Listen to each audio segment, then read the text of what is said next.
Number 1. Stephen Hayes and Joshua Komisarski, the Cheshire home invasion murders. The suburban town of Cheshire, Connecticut, approximately 13 miles north of New Haven, has long been considered a quintessential New England enclave, characterized by its quiet tree-lined streets, historic homes, and a pervasive sense of safety that residents often took for granted. It was in this peaceful setting, on the morning of July 23, 2007, that a brutality so profound and senseless occurred that it shattered the community's illusion of security and fundamentally altered the landscape of criminal justice in Connecticut. The victims were the Petit family, Dr. William Petit, Jr., a prominent endocrinologist, his wife, Jennifer Petit, a nurse and co-director of the Cheshire Health Center, and their 2 daughters, 17-year-old Haley, a recent high school graduate bound for Dartmouth College, and 11-year-old Michaela, a cheerful and spirited girl with a love for cooking and the arts. The perpetrators, Stephen Hayes and Joshua Komisarski, were 2 career criminals who, by a series of systemic failures and sheer malevolence, crossed paths that summer to orchestrate a home invasion that would end in one of the most horrific mass murders in the state's history. To understand the magnitude of this tragedy, one must look not only at the events of that 24-hour period, but also at the backgrounds of the men who committed it and the legal aftermath that sought to impose order on a chaotic scene of devastation. Joshua Komisarski, then 26, had a troubled history that began with adoption at a young age into a religious family, but his trajectory veered toward delinquency early on, culminating in a string of burglaries across Connecticut. He had been convicted of multiple counts of burglary in 2002 and sentenced to 9 years in prison. Yet despite his record, he was granted parole in April 2007 after serving less than half his sentence, a decision that would later come under intense scrutiny.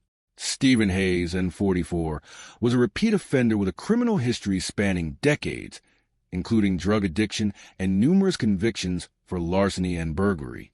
He had also been paroled in 2006 after serving a portion of a 33-year sentence for a string of burglaries, a release that placed him back on the streets and into the same halfway house in Hartford where Komisarski was residing following his own parole. It was within the walls of this halfway house, a facility designed to reintegrate offenders into society, that the 2 men formed a deadly alliance, bonding over their shared predatory tendencies and a mutual desire for easy money through criminal enterprise. They began casing neighborhoods, looking for targets, and it was during a trip to a local stop-and-shop supermarket that they spotted Jennifer Petit and her younger daughter, Michaela. Following them home, they identified the Petit residence on Sorghum Mill Drive as a potential target, believing the family to be wealthy and the house to be an easy mark for a robbery. The plan was simple in its conception but horrific in its execution. They would invade the home in the early hours of the morning, subdue the family, and force the mother to withdraw money from a bank, a strategy they had used in previous burglaries to avoid leaving a digital trail or risking a confrontation during the robbery itself. In the pre-dawn hours of July 23rd, Komisarski entered the Petit home through an unlocked basement door while Hayes waited in the getaway car, a Chrysler Pacifica. Komisarski first encountered Dr. William Petit, Jr., who was sleeping on a sun porch on the ground floor. Using a baseball bat he found in the yard, Komisarski viciously beat Dr. Petit, fracturing his skull in multiple places and leaving him unconscious and bleeding profusely on the floor. With the father incapacitated, Komisarski then moved upstairs to the bedrooms, where he rousted Jennifer, Haley, and Michaela from their beds at gunpoint. He tied Haley and Michaela to their beds using rope and zip ties, placing pillowcases over their heads to disorient and terrify them. Hayes then entered the house, and the 2 men proceeded to ransack the home, looking for valuables while holding the family hostage. However, as the morning progressed, their plan evolved from a simple robbery to a scenario of escalating sadism and sexual violence. Komisarski, who had a history of voyeuristic tendencies, took 11-year-old Michaela into a room and sexually assaulted her, a crime he later documented with photographs on his cell phone. This act marked a turning point in the intruder's behavior, shifting the dynamic from financial predation to violent depravity. Meanwhile, Hayes forced Jennifer Petit to shower to remove any traces of DNA, a chillingly calculated move that belied his intent to leave no witnesses, and then drove her to a local Bank of America branch to withdraw cash. At the bank, Jennifer passed a note to the teller indicating that her family was being held hostage and that men with guns were threatening to kill them if she did not withdraw $15,000. The bank teller, recognizing the terror in Jennifer's eyes and the urgency of the situation, alerted the bank manager, who called 911. This call, placed around 9:17 a.m., initiated a police response that would, unfortunately, arrive too late to save the family. Jennifer withdrew the money and returned to the house with Hayes, unaware that the silent alarm had been triggered and that law enforcement was already being mobilized in the area. Upon returning to the Sorghum Mill Drive residence, the situation deteriorated rapidly. Hayes, agitated by the bank visit, and likely realizing that the net was closing around them, decided to escalate the violence. He poured gasoline throughout the house, starting in the basement and making his way up to the first and second floors. The intent was clear: to burn the house down with the family inside, erasing evidence of their crimes and ensuring there were no surviving witnesses. Before igniting the flames, Hayes strangled Jennifer Petit in the hallway, ending her life in a brutal and final act of cruelty. He then doused her body and the surrounding areas with gasoline. Simultaneously, Komisarjevsky remained in the girls' rooms. He had tied Haley to her bed and Michaela to hers. As the fire began to spread, Hayes reportedly called out to Komisarjevsky to leave, but Komisarjevsky lingered, pouring gasoline on Haley in her bed. He then lit the fire, turning the home into an inferno. The flames spread with terrifying speed, consuming the house in a matter of minutes.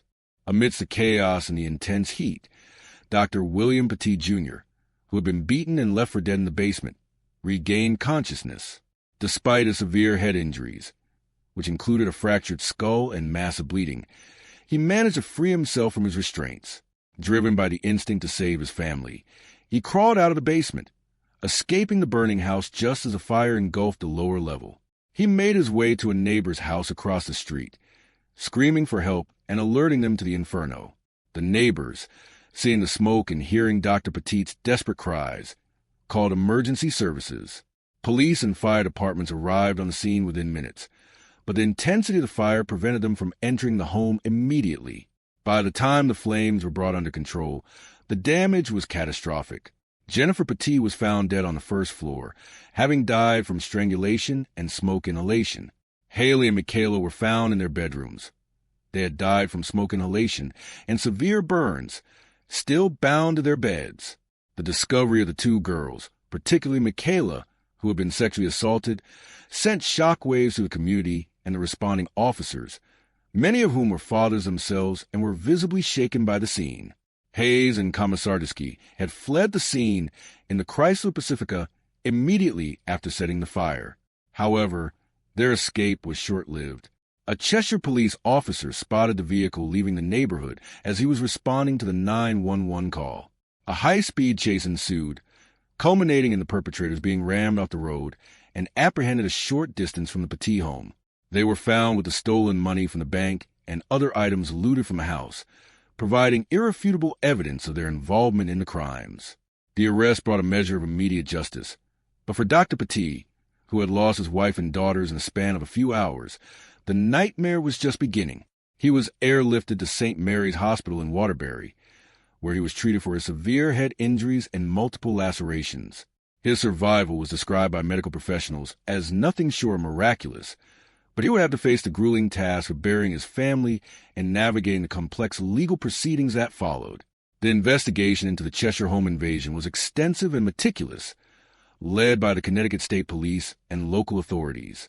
Forensic evidence gathered from the scene was overwhelming, including DNA linking both men to the sexual assaults and the physical restraints, as well as gas cans and traces of accelerant found in the house and in the vehicle. The digital evidence on Komisarjevsky's phone, which contained photos of Michaela Petit taken during the assault, provided a damning record of his actions. Prosecutors faced the daunting task of seeking justice for a crime that had outraged the public and drawn national media attention. The decision was made to try the men separately to ensure that each received a fair trial, though the evidence against both was substantial. Stephen Hayes was tried first in September 2010. The trial was a harrowing ordeal for Dr. Petit, who attended every day and listened to the graphic testimony about the final moments of his wife and daughters. The prosecution presented a clear narrative of Hayes' central role in the murders, highlighting his decision to strangle Jennifer and his active participation in pouring the gasoline and setting the fire that killed the children. Hayes' defense team argued that he was under the influence of drugs and that Komisarjevsky was a mastermind who escalated the violence, but the jury was unmoved.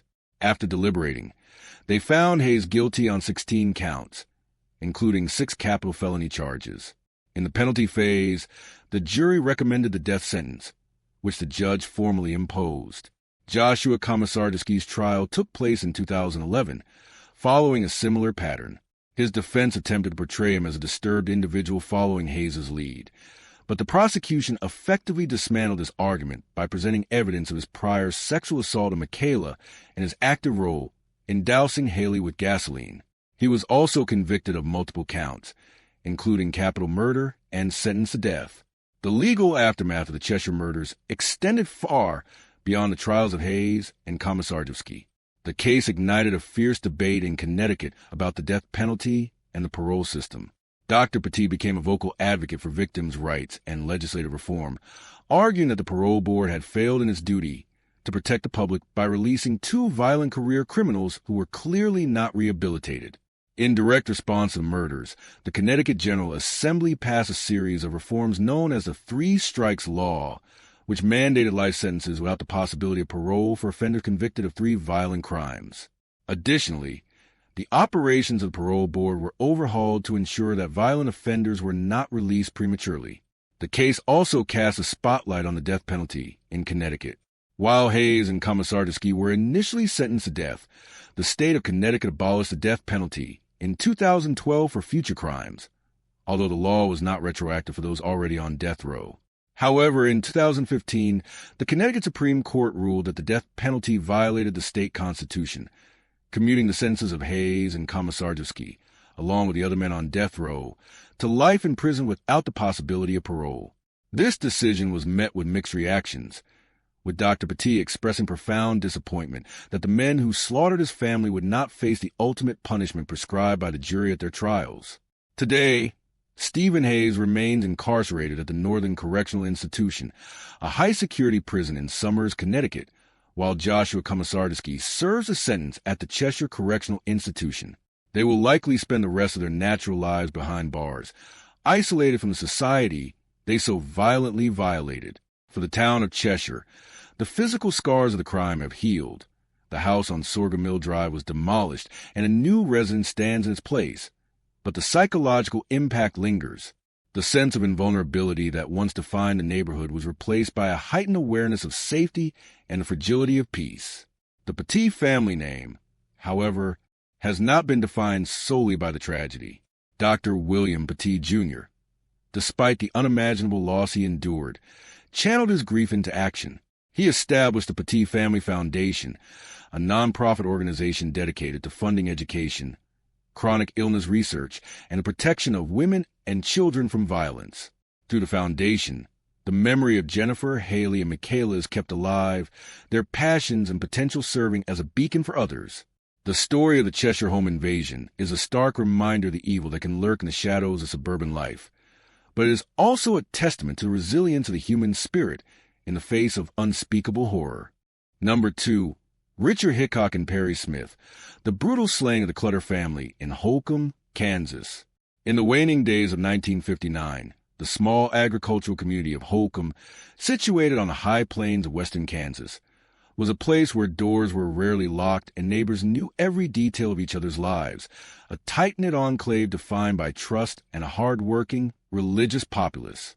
It was here at the River Valley Farm that the Clutter family, Herbert, a successful and widely respected farmer, his wife Bonnie, who suffered from chronic depression but was beloved by her children, and their 2 youngest children, the beautiful and popular 16-year-old Nancy and the gentle 15-year-old Kenyon, lived a life of relative prosperity and idyllic American values. The tranquility of this community, and indeed the national perception of rural safety, was shattered in the early morning hours of November 15, 1959, when Richard Eugene Hickok and Perry Edward Smith entered the Clutter home and executed 4 innocent people in a manner so gratuitously violent it sent shockwaves across the continent. The perpetrators were two ex-convicts who had met in the Kansas State Penitentiary, a pair of drifters bound by a toxic combination of pathological personality traits and a desperate desire for quick riches.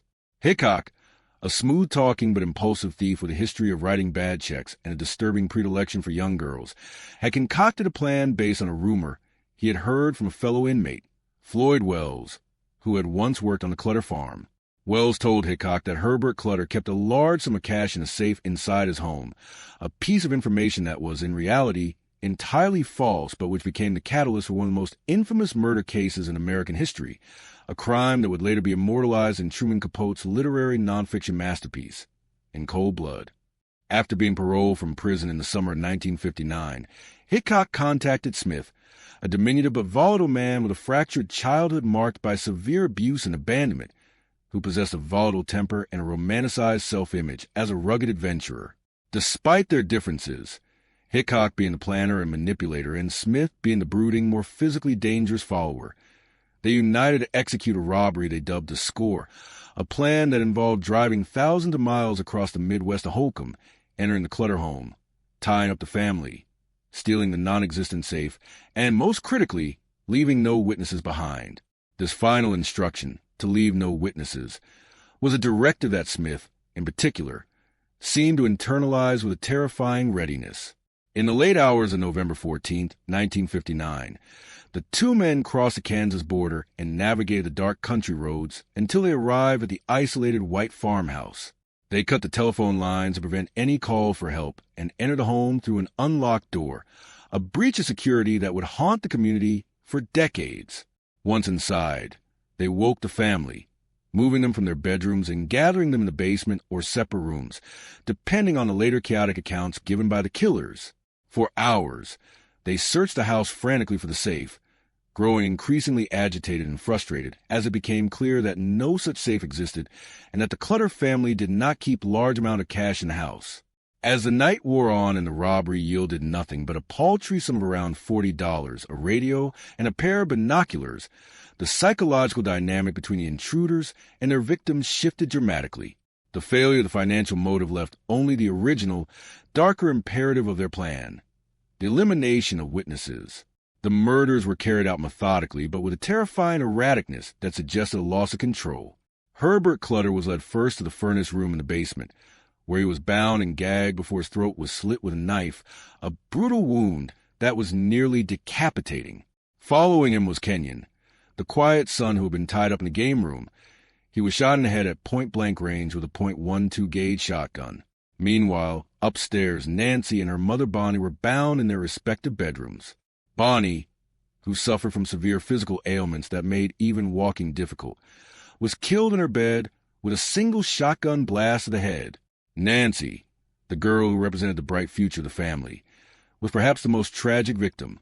After being tied up, she was also shot in the head, ending a life full of promise and kindness in a senseless flash of violence. The entire family was massacred over less than $50 in a phantom safe.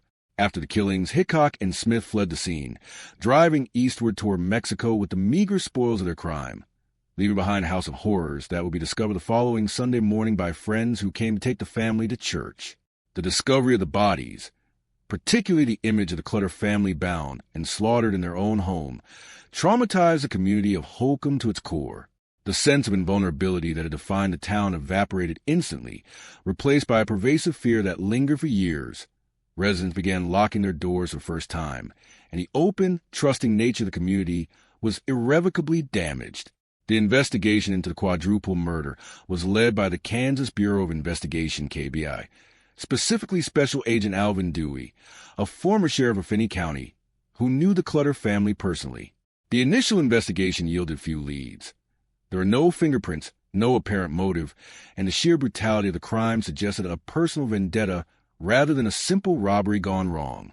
The lack of forced entry suggested the victims might have known their killer, which led investigators to scrutinize friends and associates, but the trail quickly went cold. For weeks, the community lived in terror, and national media descended on the small town, turning Holcomb into a macabre tourist destination. The break in the case came from the very man who had inadvertently supplied the killers with the target. Floyd Wells, still incarcerated in the Kansas State Penitentiary, heard news reports of the murders, and realized that the description of the crime matched the plan he had described to Hickok.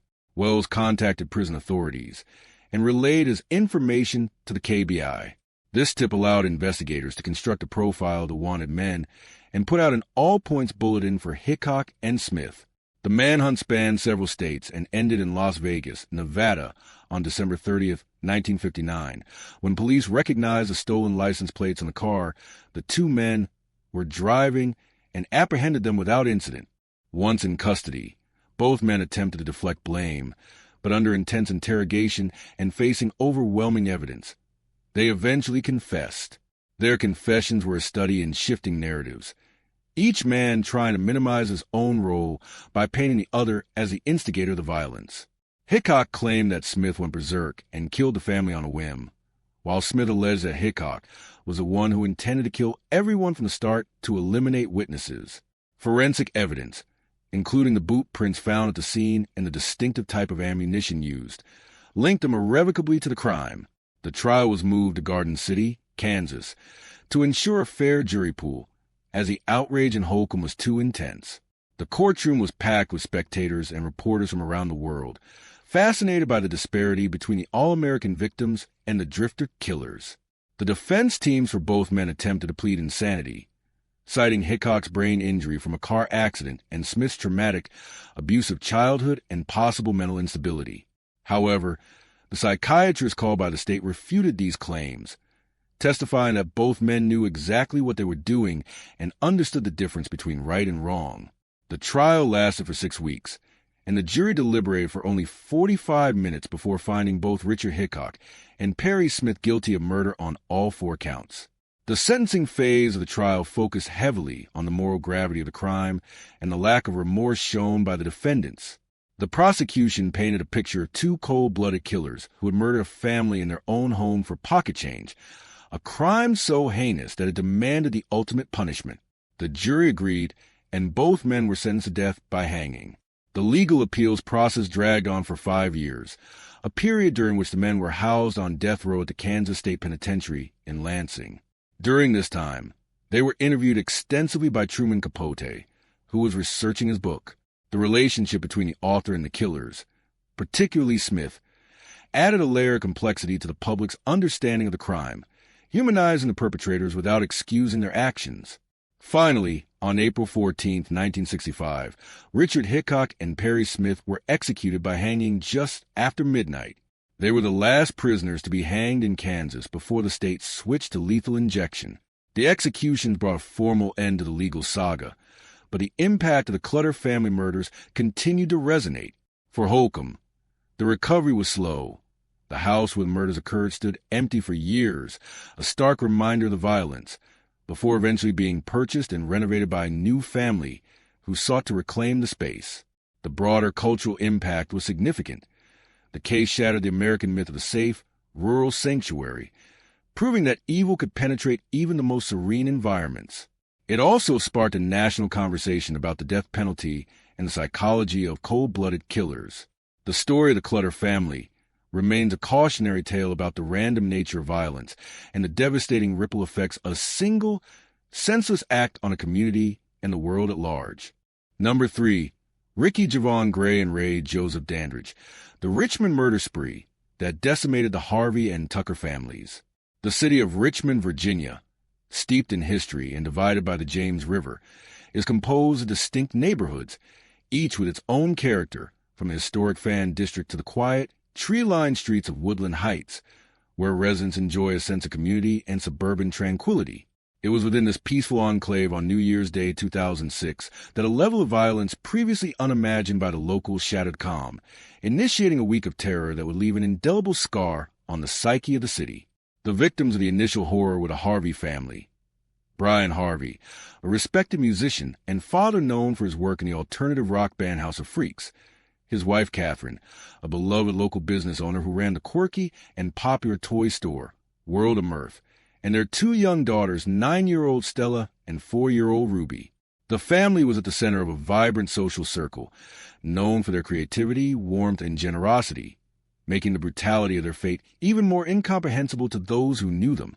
The perpetrators responsible for this carnage were Ricky Javon Gray and Ray Joseph Dandridge, two men who had traveled from Arlington, Texas, with a trail of criminal behavior behind them and a nihilistic desire for money and mayhem that would culminate in one of the most vicious home invasion crimes in Virginia history.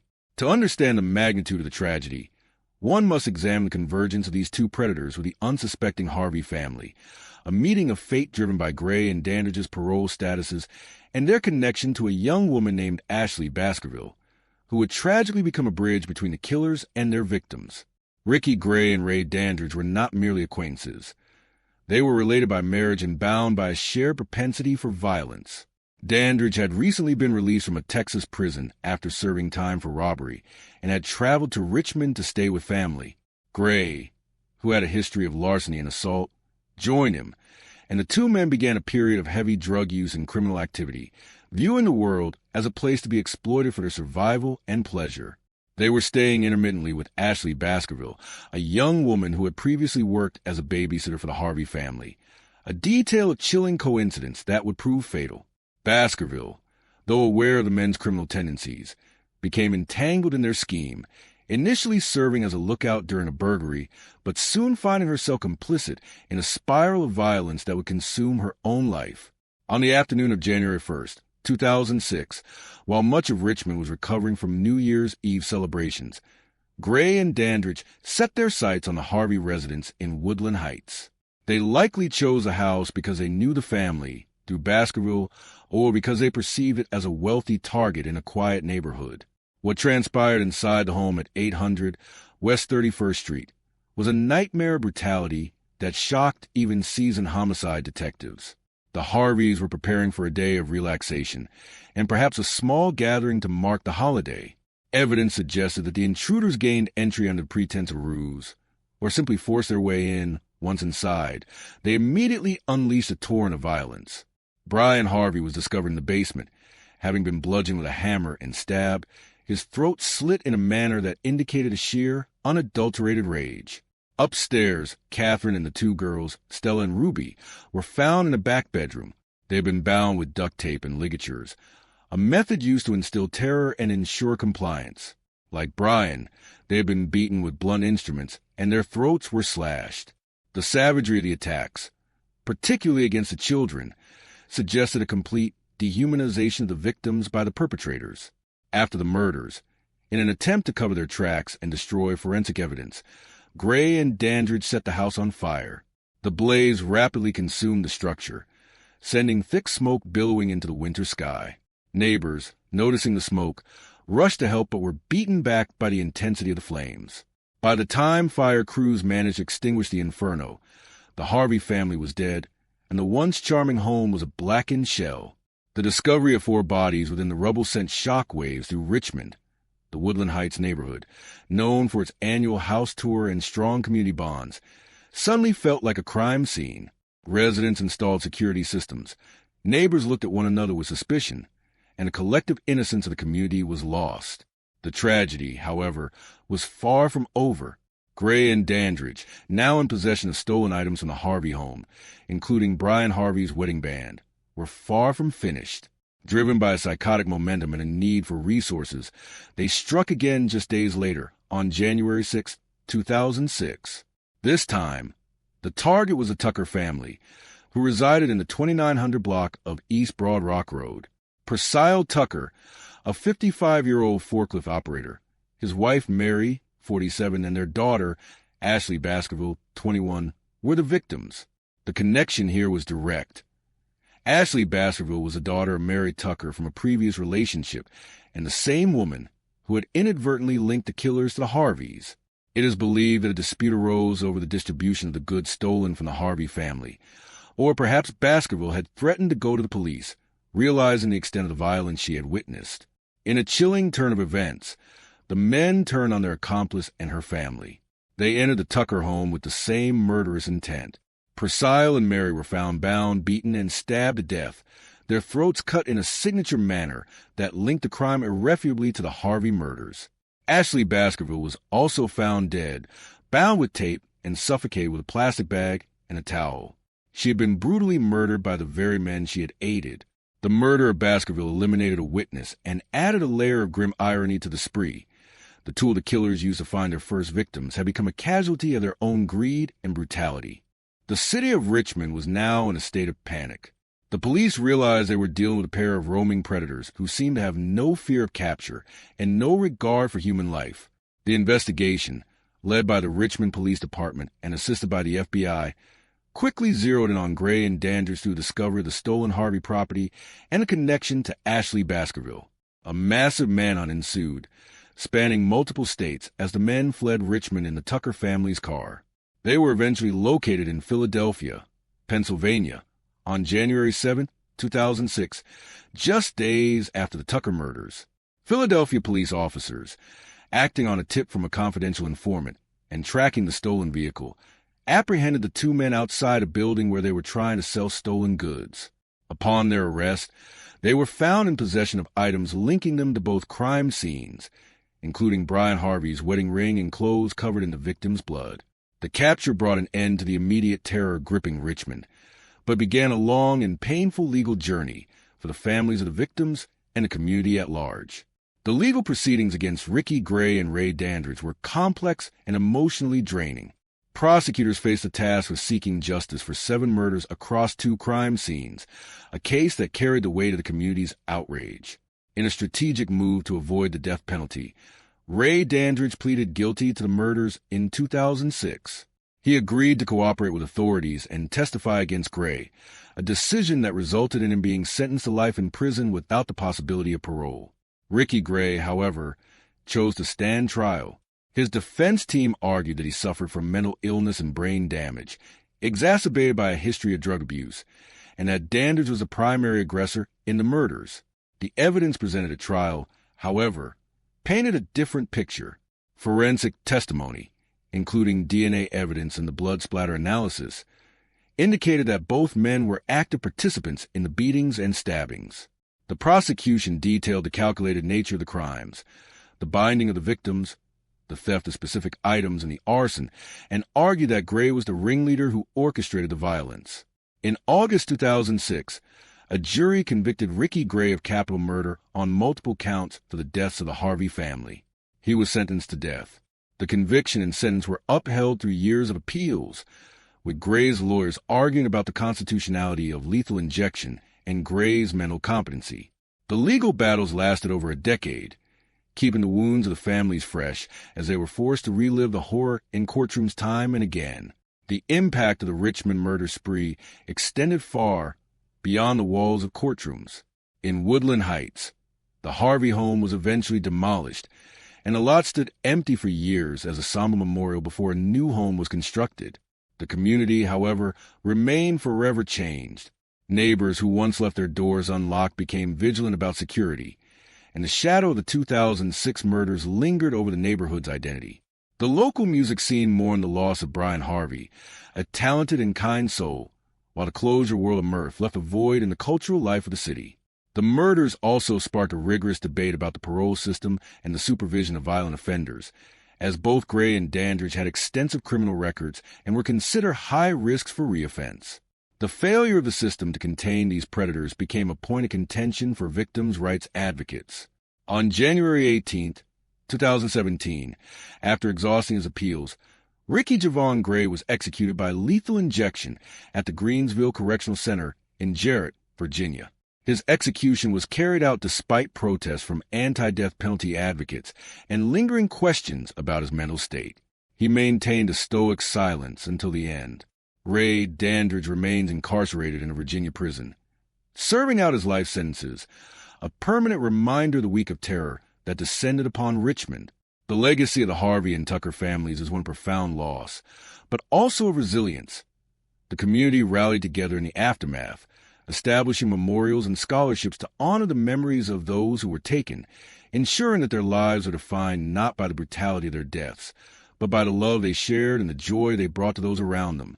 The case serves as a grim reminder of the random nature of evil and the devastating consequences when violent individuals are allowed to roam free, turning safe havens into scenes of unimaginable tragedy. Number 4, Darren Wint, the Washington, D.C. Mansion Murders.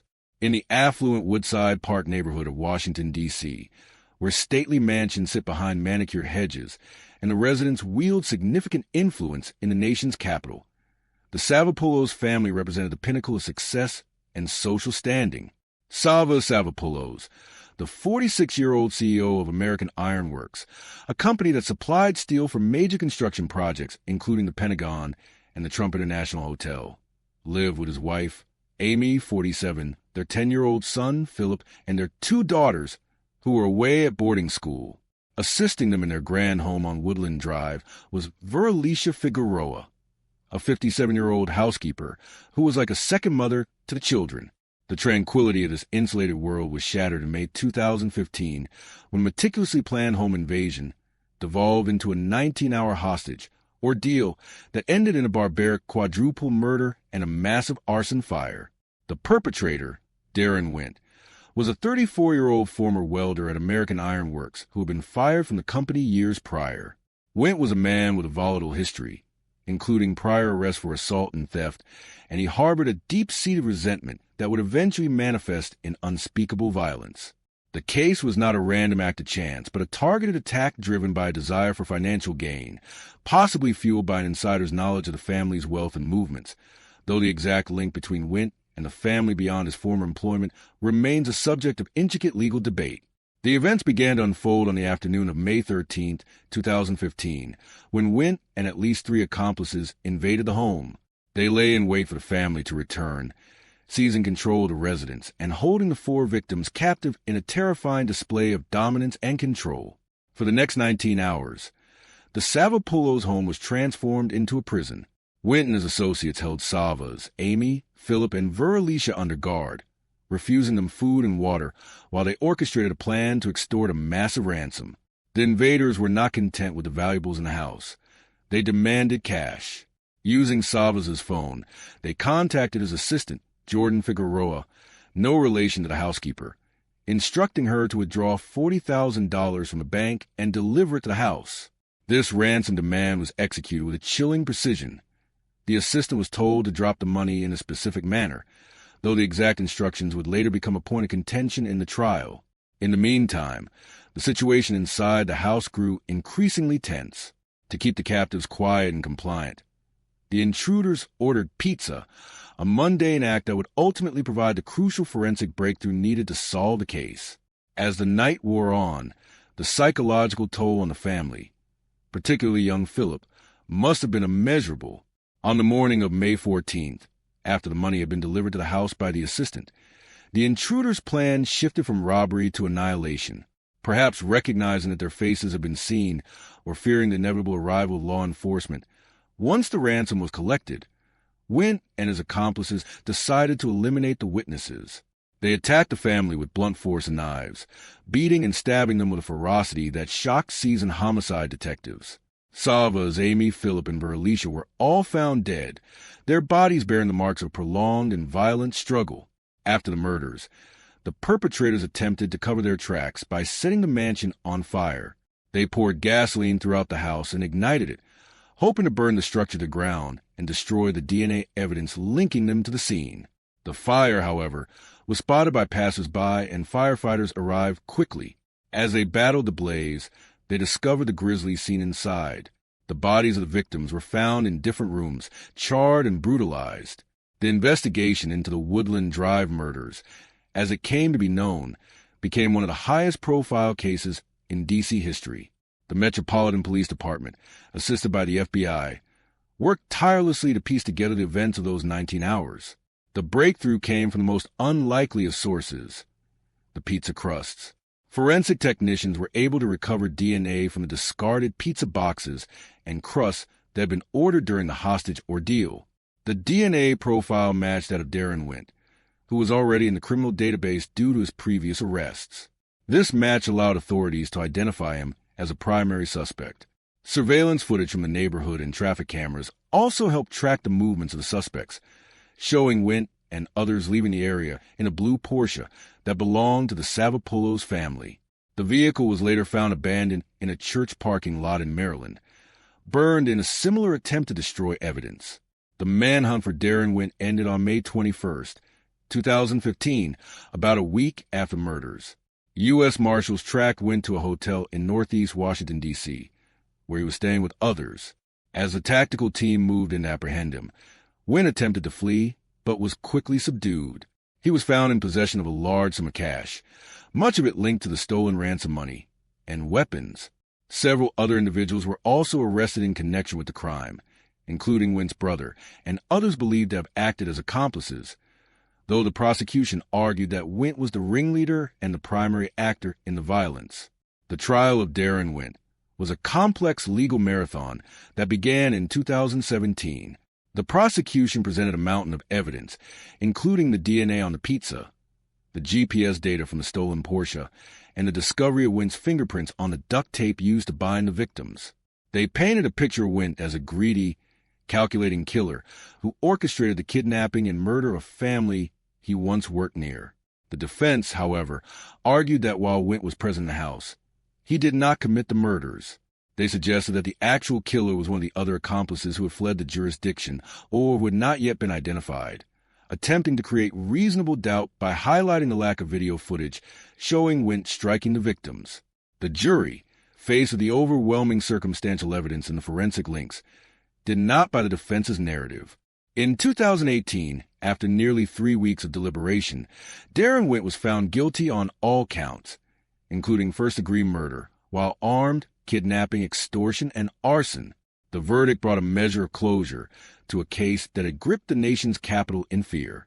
During the sentencing phase, the victims' family members delivered heartbreaking impact statements, describing the void left by the loss of Sava's, Amy, Philip, and Verlicia.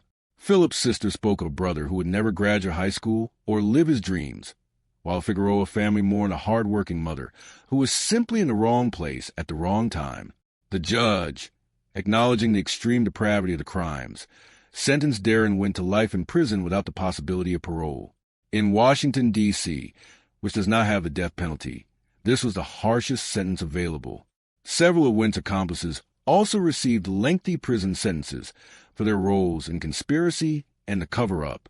The mansion on Woodland Drive was eventually sold and demolished, a common fate for homes that become the scenes of such horrific violence, making way for a new structure to erase the physical reminder of the tragedy. However, the impact on the Woodside Park community lingers. The murder of the Savopoulos family shattered the illusion that security systems and private patrols could guarantee safety in an exclusive neighborhood. It prompted many wealthy residents in the D.C. area to reassess their security protocols and the vetting of domestic staff and contractors. The case remains a stark example of how violence can infiltrate even the most secure environments, driven by a lethal combination of greed, resentment, and a complete disregard for human life. Number 5, Carl Isaacs and the Alday family massacre, a crime that introduced a level of savagery to rural Georgia never before seen. In the quiet, rural expanse of Seminole County, Georgia, where the economy is driven by agriculture and generations of families have lived on the same land for over a century, the Alday name was synonymous with respect, hard work, and community leadership. The Alday family, led by patriarch Ned Alday, a 62-year-old retired fertilizer plant manager and well-known figure in Donnelsonville, lived a life deeply rooted in the soil and their faith. On May 14, 1973, the peaceful rhythm of life on the Alday farm was violently interrupted by a roving band of escapees from a Maryland prison work camp, turning a sunny afternoon into a bloodbath that will result in the deaths of 6 family members across 3 generations. The perpetrators were the Isaacs gang, led by the 23-year-old Carl Isaacs, a man described by psychologists as a charismatic psychopath with propensity for violence that knew no bounds. He was accompanied by his brother, Billy Isaacs, who was 19 and easily influenced, Wayne Coleman, a 22-year-old with a history of violent assaults, and George Dungy, 31, a career criminal. The gang had escaped from a correctional facility in Baltimore just days prior and had driven south in a stolen vehicle, leaving a trail of burglaries and car thefts in their wake. They were desperate, armed, and operating on a nihilistic code that placed no value on human life. Their descent upon the Alday mobile home was not a target hit, but a crime of opportunity, a random collision between pure evil and innocent lives that resulted in one of the most notorious mass murders in Southern history, a case that would eventually make its way to the United States Supreme Court and change the landscape of death penalty jurisprudence. The sequence of events began in the early afternoon when the gang, looking for a car to replace their stolen vehicle which was breaking down, stumbled upon the Alday property. Ned Alday was home on leave from his job, enjoying the day with his wife and other family members who were scattered across the farm. Carl Isaacs approached the mobile home where Ned Alday was present, likely under the pretense of asking for directions or water, a common ruse used by criminals to lower defenses. However, the interaction turned violent immediately. Carl Isaacs, brandishing a shotgun, forced Ned Alday into home at gunpoint. Inside, they found Ned's wife, 62-year-old Ermin Alday, and 59-year-old Jerry Alday, Ned's brother. The invaders herded the family members into the living room, tying them up with wire and tape. The brutality escalated rapidly when Ned Alday, a proud and protective man, refused to submit quietly to the humiliation. In a fit of rage, Carl Isaacs shot Ned Alday in the back of the head with his .32 caliber pistol, killing him instantly in front of his family. This act of gratuitous violence signaled a descent into madness for the gang. The initial motive of car theft was swallowed by a frenzy of bloodlust. Jerry Alday, realizing the danger, attempted to resist or perhaps simply reacted to the murder of his brother, and he too was shot in the head at point-blank range by Carl Isaacs. The horror was compounded by the arrival of other family members who were unsuspectingly coming to the house for lunch or to check on their relatives. Ned and Jerry's brother, Aubrey Alday, a 57-year-old truck driver, arrived at the mobile home. As he walked through the door, he was met by the armed intruders and immediately executed with a single shot to the head, his body falling next to his brother's. Mary Alday, the 33-year-old wife of Jerry Alday, arrived next with her young daughter, Sherry. Upon seeing the scene or being confronted by the gang, Mary, who was 4 months pregnant, was dragged into the house and sexually assaulted by multiple members of the gang in a depraved display of dominance.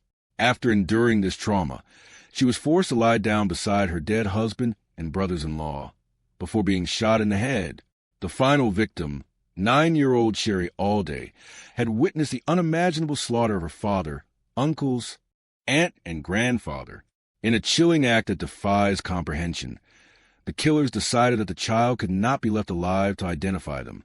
George Dungy, while Carl Isaacs held her, shot the little girl in the head. In less than an hour, the gang had wiped out nearly the entire male line of the Alday family and the women and children present, leaving 6 bodies strewn across the mobile home. After the massacre, the gang ransacked the home for money and valuables, finding relatively little but stealing the Alday family's car. They fled the scene, leaving behind a tableau of carnage that would be discovered later that afternoon by a family friend who stopped by to visit. The discovery of the bodies sent shockwaves through Seminole County and the entire state of Georgia. The sheer brutality of the crime, executing men, raping and murdering a pregnant woman, and killing a child, ignited a fury in the local community and among law enforcement. A massive manhunt was launched, involving local police, the Georgia Bureau of Investigation, GBI, and the FBI. The gang was traced through the stolen Alday vehicle as they drove into West Virginia. It was there, in a wooded area near the town of Janelou, that law enforcement finally caught up with them. A shootout ensued, during which Carl Isaacs was wounded in the head, but all 4 men were apprehended. The capture brought the immediate threat to an end, but the legal reckoning was just beginning. The trial of the Isaacs gang became a media sensation, dubbed the trial of the century in Georgia. Prosecutors sought the death penalty for all 4 men, and the evidence against them was overwhelming, particularly the testimony of Billy Isaacs. In a plea deal to save his own life, Billy Isaacs agreed to turn state's witness. He provided a detailed, graphic account of the afternoon's events, identifying his brother Carl as the ringleader and the one who pulled the trigger on most of the victims. His testimony painted a picture of Carl Isaacs as a cold-blooded monster who enjoyed the killing. Carl Isaacs, Wayne Coleman, and George Dungy were convicted of murder and sentenced to death. Billy Isaacs received a life sentence for his cooperation, though he was paroled in the 1990s, a decision that caused significant controversy among the Alday relatives. The cases of the 3 condemned men dragged on through the appeals process for decades. In 1977, their case went all the way to the U.S. Supreme Court, which upheld their convictions in Coleman versus Georgia, a significant ruling regarding the bifurcated trial process for capital cases. However, the legal system is slow, and the years turned into decades. During their time on death row, the saga took another dramatic turn. In 1979, Carl Isaacs, Wayne Coleman, and another inmate escaped from the Georgia State Prison in Reidsville. They were recaptured 3 days later, adding another chapter to their criminal history. Carl Isaacs remained on death row longer than any other inmate in the United States at the time of his eventual execution. The Alday family, specifically Ned Alday's widow, Ernestine, who was not home during the murders, became fierce advocates for the victims' rights, attending every parole hearing and court date to ensure the killers remained behind bars. The repeated delays and legal maneuverings exhausted the family's emotions but never their resolve. Finally, in May 1991, after nearly 18 years of legal battles, Carl Isaacs was executed by the electric chair. Wayne Coleman and George Dungy had their death sentences commuted to life in prison in the 1980s due to changes in Georgia law and legal technicalities, a decision that infuriated the community but stood as the final legal outcome for them. Dungy died in prison in 2010, and Coleman remains incarcerated. The Alday family murders fundamentally changed the community of Don Ensemble. The farm, once a bustling hub of family activity, became a quiet memorial to the past. The crime forced rural Southerners to confront the reality that the violence of the outside world could invade their sanctuaries.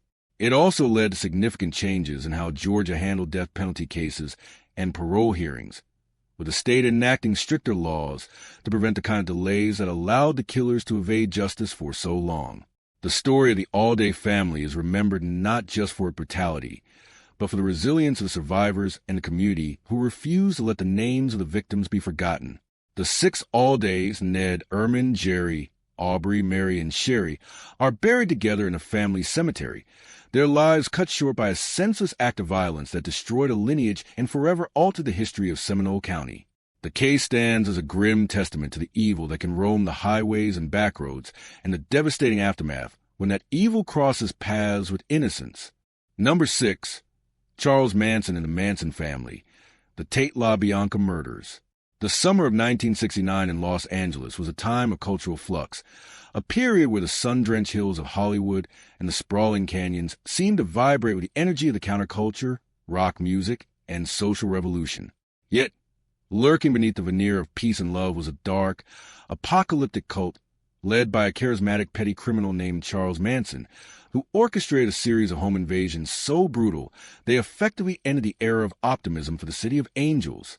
The targets were not chosen at random, but rather for their symbolic value or their connection to a music industry that had rejected Manson, turning private residences into stages for ritualistic slaughter. The first and most infamous location was 10050 Cielo Drive, a rental home occupied by film director Roman Polanski and his beautiful, pregnant wife, actress Sharon Tate.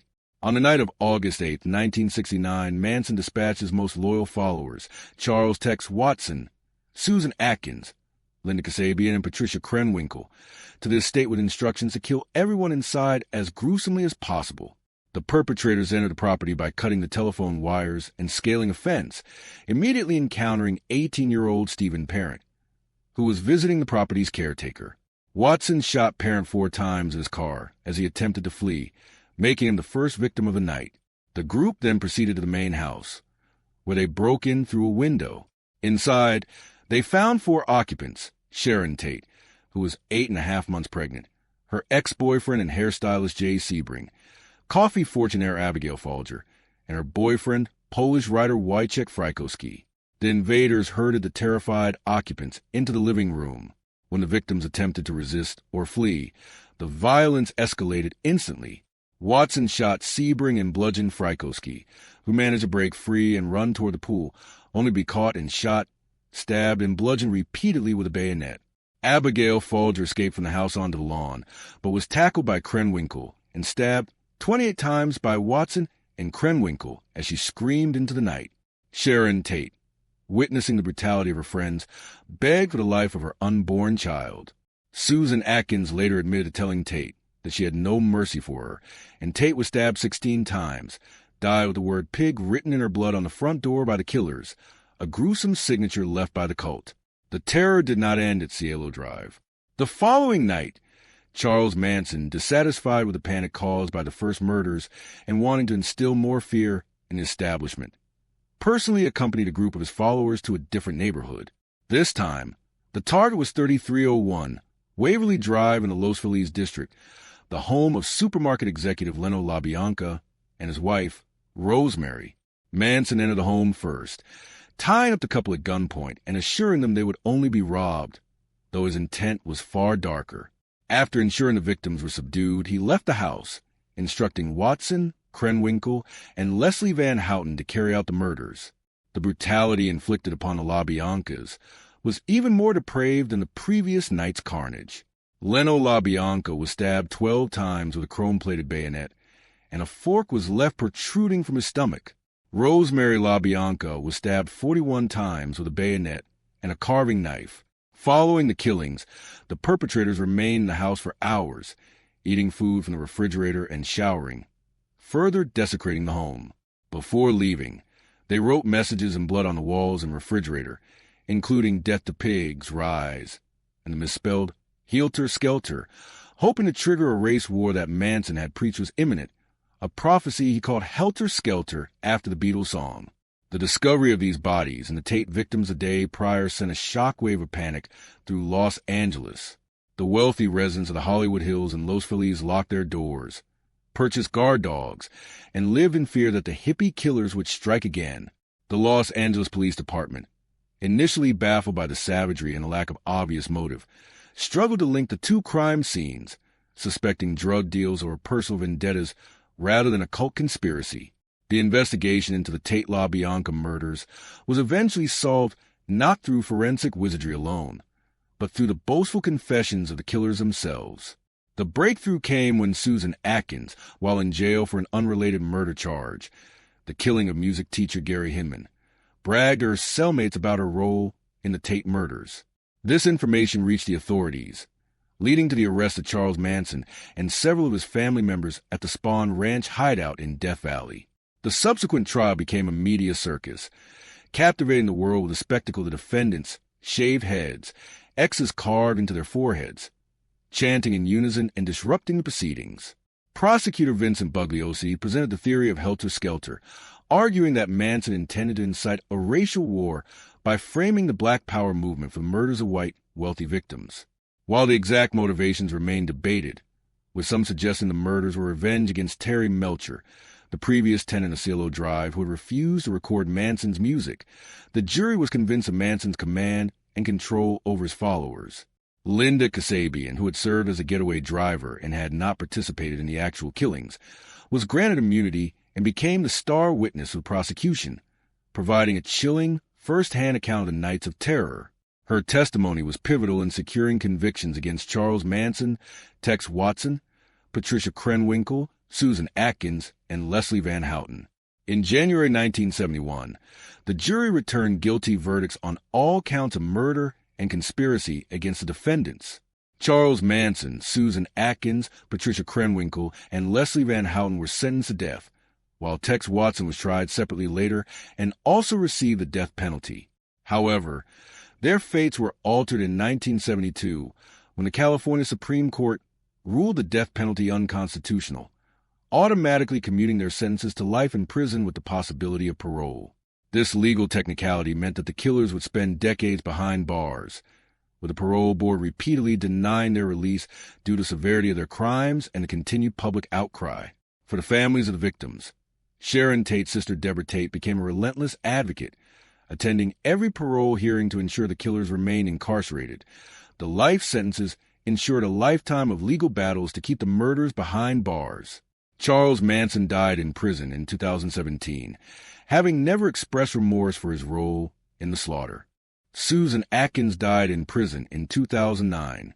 The remaining members, Patricia Krenwinkel, Leslie Van Houten, and Tex Watson, remain incarcerated, their repeated bids for parole rejected as they continue to be viewed as a threat to society. The cultural impact of the Manson family murders was profound and enduring, It shattered the illusion of the 1960s peace movement, exposing the dangerous potential of cult leaders and the vulnerability of the home. The houses on Cielo Drive and Waverly Drive were demolished and rebuilt, but the sites remained points of morbid curiosity. The case forever changed the way celebrities viewed their security, and in the era of open-door hospitality in the Hollywood Hills, and leaving a permanent stain on the history of Los Angeles, a reminder that evil can infiltrate even the most exclusive sanctuaries. Number 7. Bruce Pardo, the Covina Christmas Eve Massacre. The city of Covina, located in the San Gabriel Valley of Los Angeles County, is a typical middle-class suburb where families often gather for traditional celebrations, culminating in the festive warmth of Christmas Eve. On December 24, 2008, this spirit of community and celebration was violently shattered when Bruce Jeffrey Pardo, a 45-year-old unemployed engineer, committed one of the most horrific acts of domestic violence in American history. Dressed in a Santa Claus suit, Pardo invaded a family holiday party, murdering 9 people, including an 8-year-old girl, before setting the house ablaze with a sophisticated homemade flamethrower. The aftermath was a scene of utter devastation that left a neighborhood in mourning and a family virtually extinct. To understand the psychology behind this massacre, one must examine the disintegration of Bruce Pardo's life, particularly his acrimonious divorce from his wife of 2 years, Sylvia Ortega. The marriage had ended in a bitter separation earlier in 2008, with Pardo feeling humiliated and financially ruined by the settlement. He was ordered to pay $10,000 in alimony and had lost a family dog, a source of profound emotional solace for him.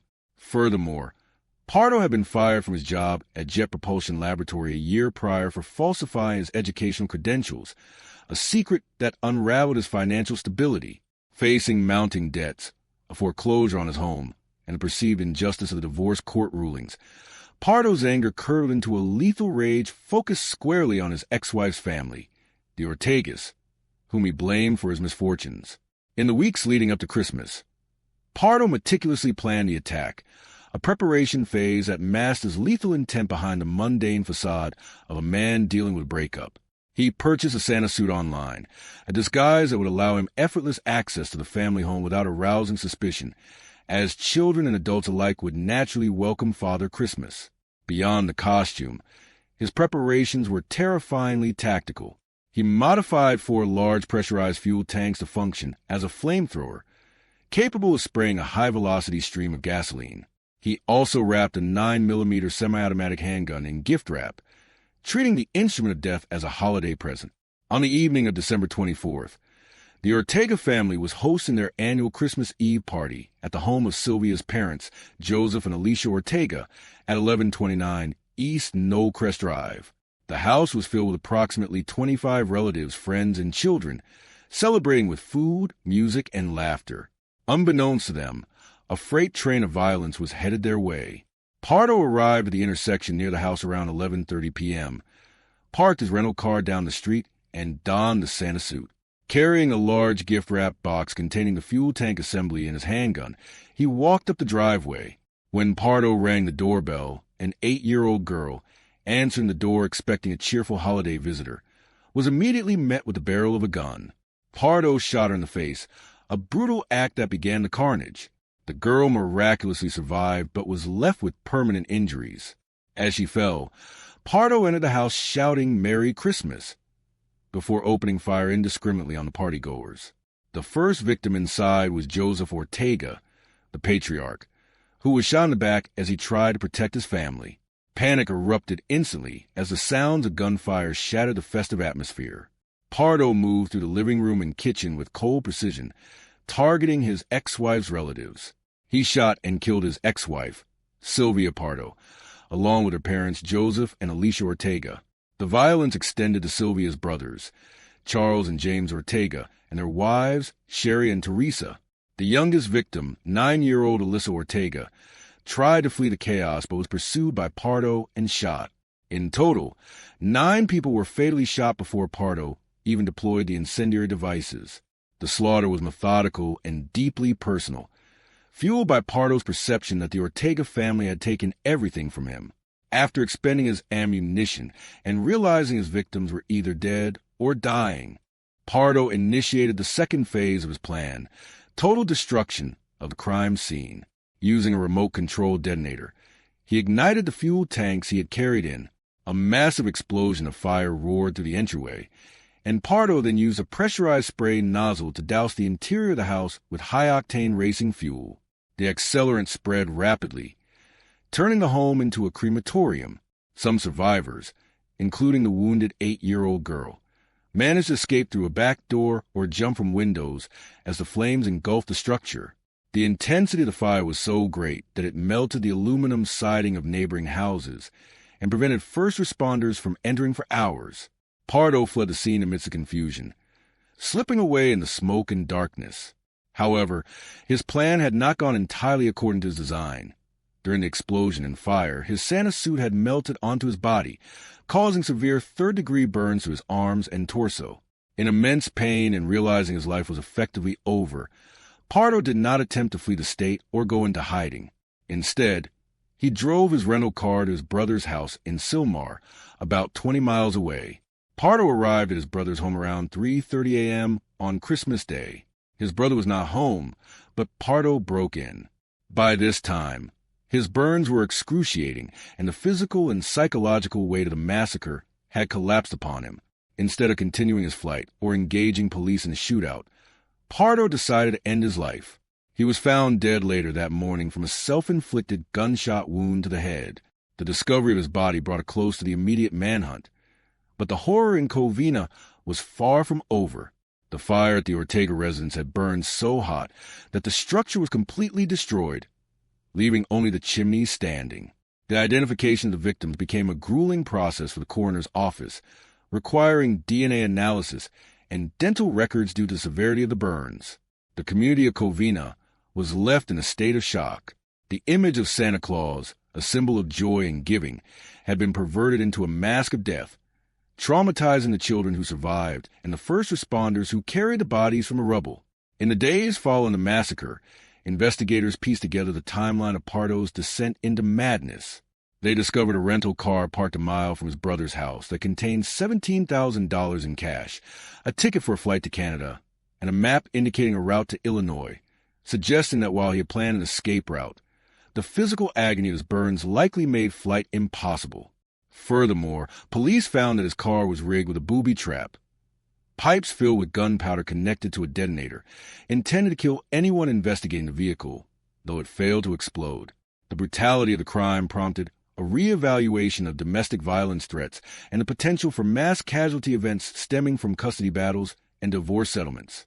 It highlighted the lethal combination of financial desperation, social isolation, and resentment. The Ortega family was decimated. Virtually an entire generation was wiped out in a single night. The sole survivors were those who happened to be in the bathroom or managed to flee the initial barrage of bullets. The house on Knowlcrest Drive was eventually razed, and the lot remained empty for years as a silent monument to the tragedy. The Covina massacre serves as a grim reminder of the devastation that can occur when domestic grievances metastasize into homicidal rage, turning a sanctuary of family celebration into a scene of unspeakable horror. Number 8, Richard Speck, the systematic slaughter of 8 student nurses in Chicago. In the sweltering heat of July 1966, the city of Chicago was a metropolis in transition, grappling with social unrest and shifting demographics. But in the quiet, working-class neighborhood of Jeffrey Manor on the south side, a different kind of terror was about to unfold that would sear itself into the national consciousness. The location was a modest townhouse at 2319 East 100th Street, serving as a dormitory for student nurses from the nearby South Chicago Community Hospital. Inside lived 9 young women, mostly in their early 20s, who were far from their homes, dedicated to healing and pursuing their dreams in the medical profession. Among them were women like Gloria Davy, a vibrant young woman from Detroit who was recently engaged, Patricia Matusek, known for her kindness, and Nina Schmale, who was acting as the mother figure for the group. Their lives were intertwined in a bond of sisterhood and shared purpose, a dynamic that made the horror to come all the more tragic. The predator who entered their sanctuary was Richard Speck, a 24-year-old drifter with a long criminal record involving theft and assault, who had arrived in Chicago from Texas just months prior under the guise of working on a freighter. Speck was a man consumed by alcohol and rage, a volatile mixture of impulsivity and predatory violence that was destined to explode. On the night of July 13, 1966, fueled by whiskey and a seething hatred for authority and women, Speck broke into the townhouse, turning a place of learning and respite into a slaughterhouse that would end the lives of 8 promising young women and leave the city paralyzed by fear. The invasion began in the early morning hours of July 13th, as the nurses were winding down from their shifts. Speck, armed with a knife and eventually a gun, gained entry through a back window, exploiting the trust of a time when security was often an afterthought. He encountered the nurses one by one, methodically subduing them with a terrifying combination of threats and physical force. He rounded them up, tying them up with strips of bedsheets and tearing up pieces of their clothing to fashion gags. He then began a process of isolating them, leading them away one by one to separate bedrooms where he systematically strangled, stabbed, or cut their throats. The sheer brutality of the act was matched by its duration. This was not a frenzied burst of violence, but a calculated, drawn-out nightmare that lasted hours. The victims were terrorized, fully aware of what was happening to their friends, knowing they were next. Gloria Davy, the last of the 9, was taken from the living room, and it was in the chaos of her final moments that a miracle occurred. In a twist of fate, Speck lost count of his victims. He had 9 women, but believed he had only 8, as he focused on Davy in the bedroom. Corazon Amureo, a 23-year-old nurse from the Philippines, managed to hide undetected under a bed in one of the bedrooms. She lay there in absolute silence, paralyzed by fear, forced to listen to the gasps and struggles of her friends as they were murdered mere feet away. For hours, she remained hidden in the dark, the only witness to the butchery that had claimed the lives of her housemates: Gloria Davy, Patricia Matusek, Nina Schmale, Pamela Wilkening, Suzanne Ferris, Marion Jordan, Merlita Gargullo, and Valentina Passion. The discovery of the crime scene the following day was a moment of unimaginable horror for the Chicago Police Department. Responding to a call from a distraught young woman who had managed to escape, officers entered the townhouse to find a scene of carnage. The bodies of the 8 nurses were found in various rooms, bound and brutally slain. The air was thick with the smell of death, a grim testament to the savagery that had occurred. Corazon Amureo, emerging from her hiding place, was the sole survivor, her testimony providing the critical link needed to identify the monster responsible. She described the killer as a man with a tattoo on his arm reading "Born to Raise Hell," a distinctive detail that would prove instrumental in the investigation. The city of Chicago went into a state of panic. The realization that a predator had invaded a home of student nurses and decimated its residents struck a deep chord of fear. Women across the city were terrified to be alone, and nursing schools scrambled to review their security protocols. The manhunt for Richard Speck became the top priority for the Chicago police, led by Detective Joseph Kubik, who was relentless in his pursuit.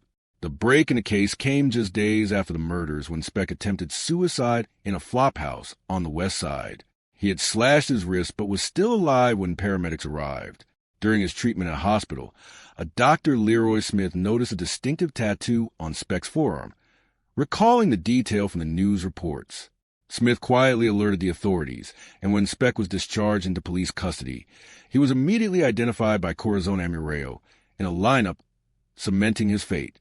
The trial of Richard Speck was a media spectacle that captivated and horrified the nation. Taking place in Peoria, Illinois, to ensure a fair trial amidst a media storm in Chicago, the courtroom was packed with reporters and curious onlookers. Speck, with his imposing build and surly demeanor, showed little remorse for his actions. His defense team attempted to argue that he was drunk and suffering from a mental disorder that rendered him incapable of premeditated murder, but the evidence was overwhelming. The survivor's testimony was corroborated by fingerprint evidence linking Speck to the townhouse and the murder weapon. The prosecution painted a picture of a man who was fully in control of his faculties and who had derived a perverse pleasure from the domination and destruction of his victims. The jury deliberated for less than an hour before returning a guilty verdict on 8 counts of murder. Speck was sentenced to death, a verdict that seemed to offer a measure of closure to the grieving families and the terrified public. However, the legal journey was far from over. In 1972, The Supreme Court of Illinois overturned the death penalty law, and Speck's sentence was commuted to 8 consecutive terms of 100 to 150 years in prison. This decision sparked outrage, but Speck remained behind bars, transferred to the Pontiac Correctional Center. Richard Speck's life in prison was as notorious as his crime. He became a symbol of the failures of the penal system, boasting about his crimes and reportedly flaunting his infamy.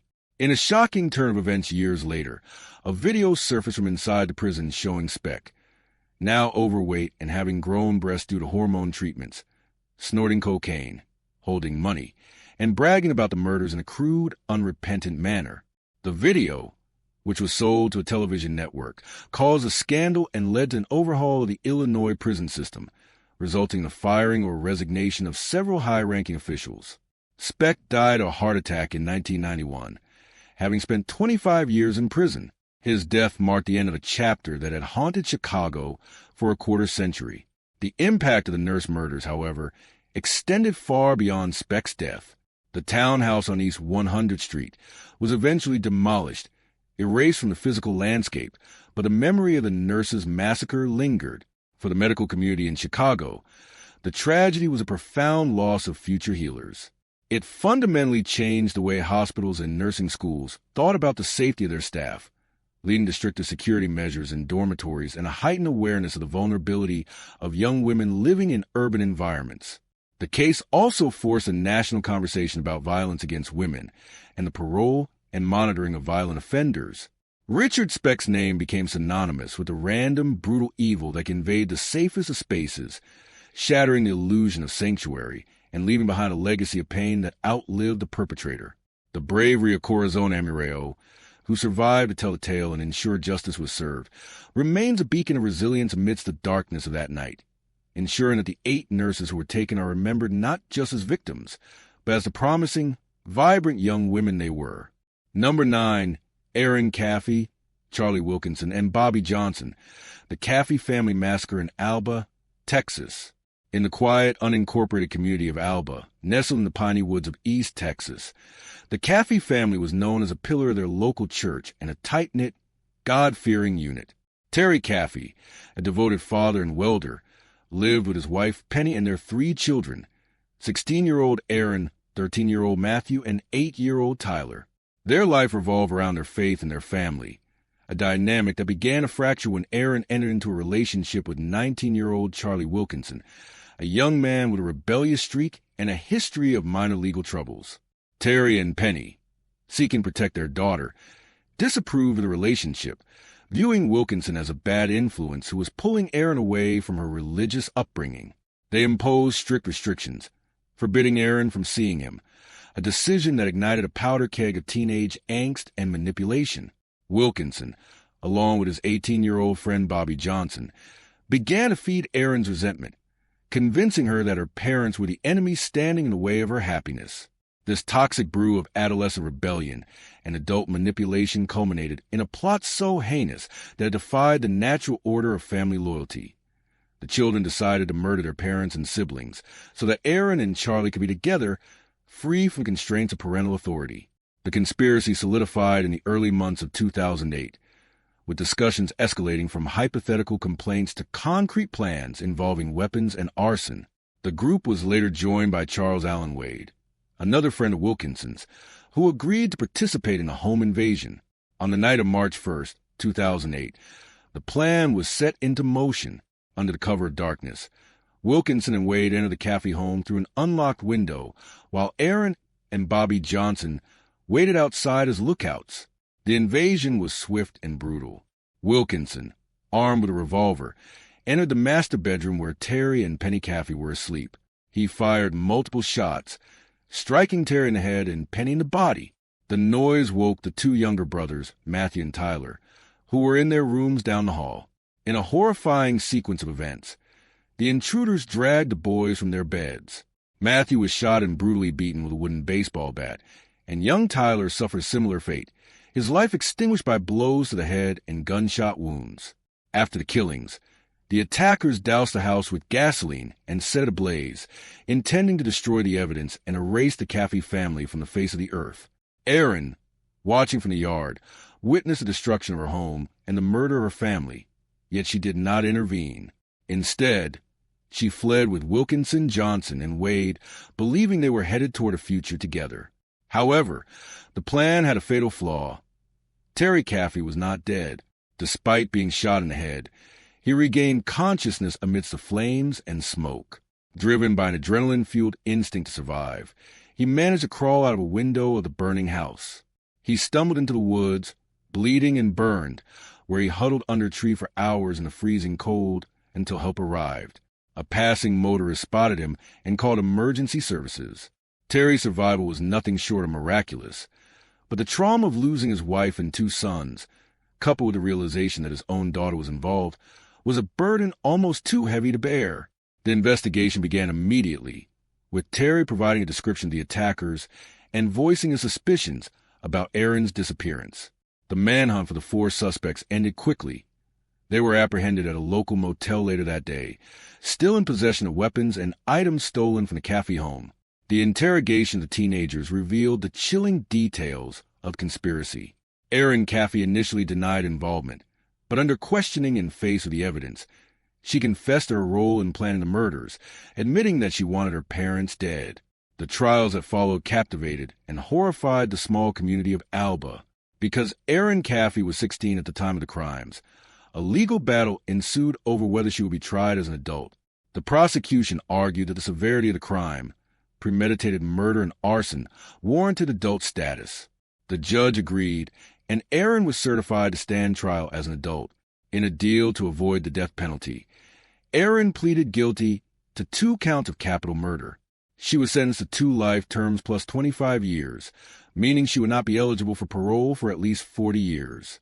Charlie Wilkinson, the ringleader who pulled the trigger, also pleaded guilty to capital murder to avoid the death penalty and received a life sentence with the possibility of parole after 40 years. Bobby Johnson and Charles Wade accepted plea bargains as well. Johnson was sentenced to life in prison with eligibility for parole after 40 years, and Wade received 2 life sentences.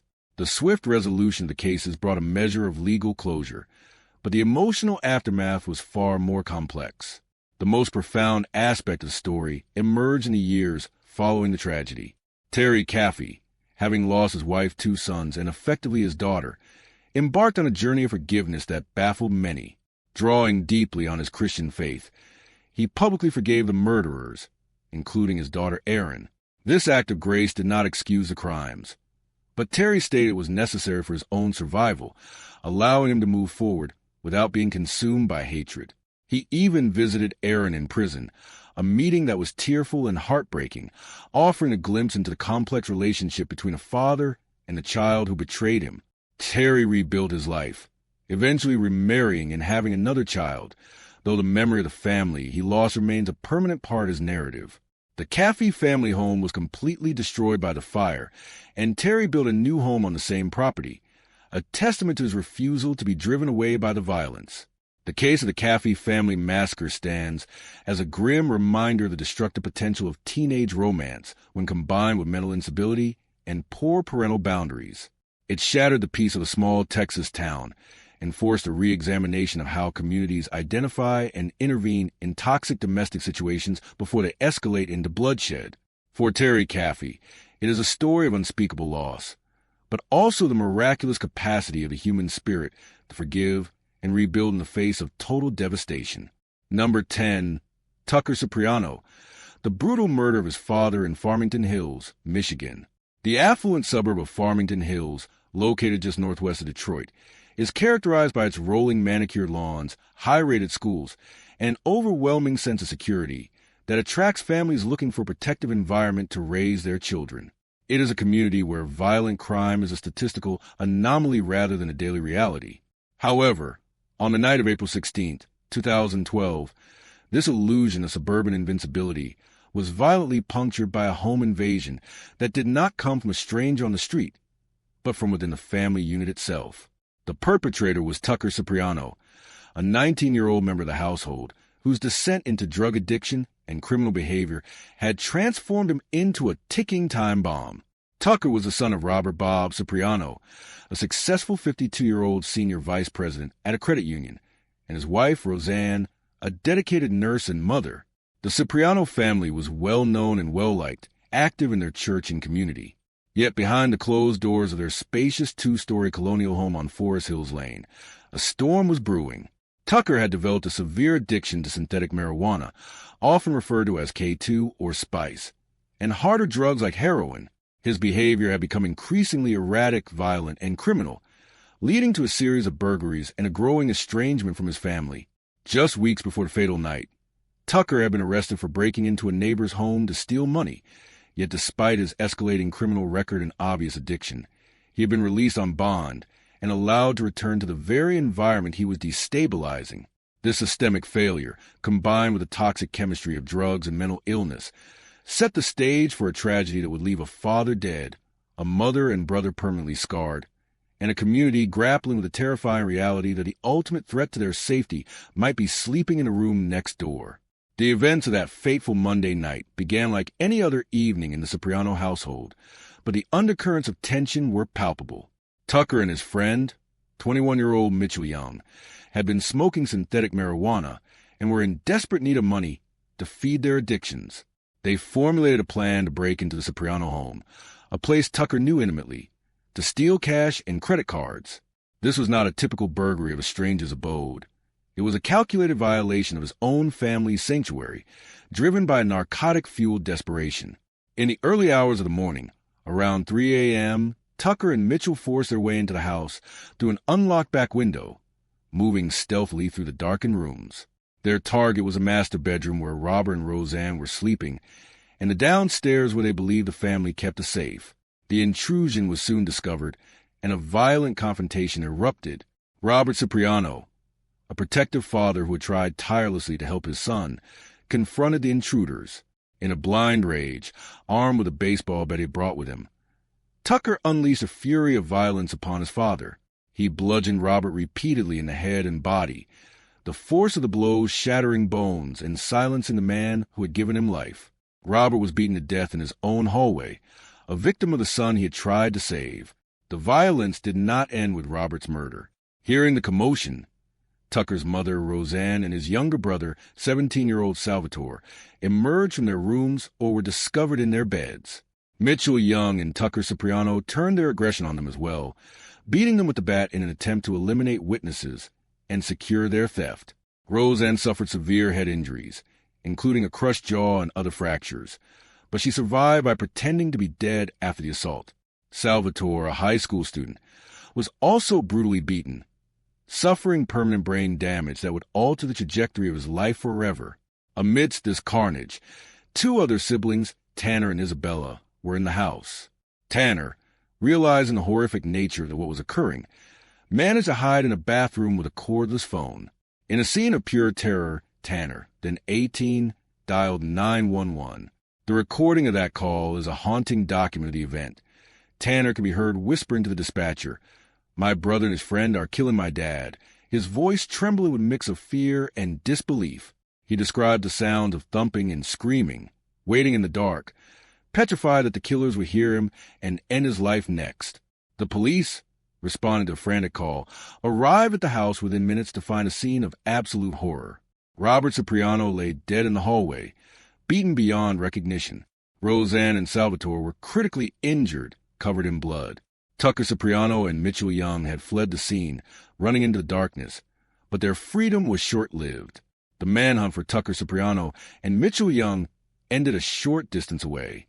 Police, aided by a K-9 unit, tracked the pair to a nearby parking lot where they were attempting to hide. They were apprehended without further incident, though Tucker was reportedly disoriented and exhibited signs of extreme intoxication or withdrawal. The community of Farmington Hills woke up that morning to news that shattered their sense of security. The brutal nature of the crime, a patricide committed with a baseball bat in a quiet, upscale neighborhood, was terrifying. It forced residents to look inward, questioning how a son could turn on his father in such a savage manner and what could have been done to prevent it. The investigation quickly revealed a history of Tucker's drug use and prior burglaries, sparking a fierce debate about the leniency of the justice system regarding drug offenders and the accessibility of synthetic drugs, which were known to cause severe psychotic episodes and aggressive behavior. Prosecutors charged Tucker Cipriano with first-degree murder, attempted murder, and assault with intent to murder. Mitchell Young, who was not a family member but an active participant in the break-in and the beatings, was charged with the same offenses. The evidence against him was overwhelming, including the 911 call, the physical evidence of the break-in, and confession of Tucker Cipriano, who, under interrogation, admitted to the beating but claimed he was in a haze and did not remember specific details, a common defense strategy for those claiming drug-induced psychosis. The trial of Tucker Cipriano was a highly publicized and emotionally draining ordeal for the surviving family members. The defense team argued that Tucker was not guilty by reason of insanity, claiming that his chronic abuse of synthetic drugs had rendered him incapable of understanding the wrongfulness of his actions. They painted a picture of a young man whose brain had been fried by substances that were legal at the time of his use, but chemically dangerous. However, the prosecution dismantled this argument by presenting evidence of Tucker's planning and intent. They highlighted that he had brought a weapon, targeted a specific location for money, and had the presence of mind to flee the scene and try to avoid capture. Furthermore, toxicology reports were complex, and the jury was convinced that while Tucker may have been under the influence, he was not legally insane at the time of the murder. The surviving family members, including Roseanne and Tanner, took the stand to describe the terror of that night and the devastating loss of Robert, a beloved husband and father. Roseanne, her face still showing the physical signs of the attack, spoke of her son's transformation and the tragedy of the situation, yet her testimony underscored the gravity of the crime. In November 2013, the jury rejected the insanity defense and found Tucker Cipriano guilty of first-degree murder. He was sentenced to life in prison without the possibility of parole. Mitchell Young, who had also claimed he was merely following Tucker's lead, was found guilty of second-degree murder and other charges, receiving a sentence of 32 to 50 years in prison. The aftermath of the Cipriano home invasion had a profound and lasting impact on the Farmington Hills community and the broader Detroit metropolitan area.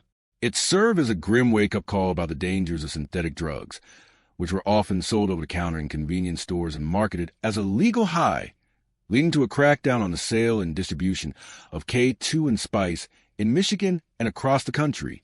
The case also highlighted the immense challenges families face when dealing with addicted loved ones and the limitations of the legal system in intervening before violence occurs. The Cipriano home, once a symbol of success and stability, was eventually sold, and the family dispersed, tried to rebuild their lives in the shadow of an unimaginable tragedy. Salvatore Cipriano, the younger brother who suffered permanent brain injury, required years of rehabilitation and care, a living reminder of the violence that had erupted within the home. For the neighbors on Forest Hills Lane, the sense of safety was replaced by a vigilance that had not existed before.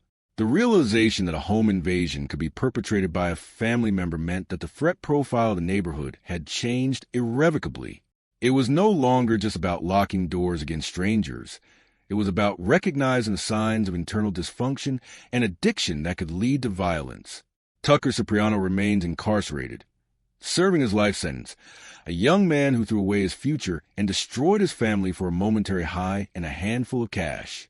The murder of Robert Cipriano stands as a tragic testament to the destructive power of addiction and the heartbreaking reality that sometimes the most dangerous place in the world is the one you call home.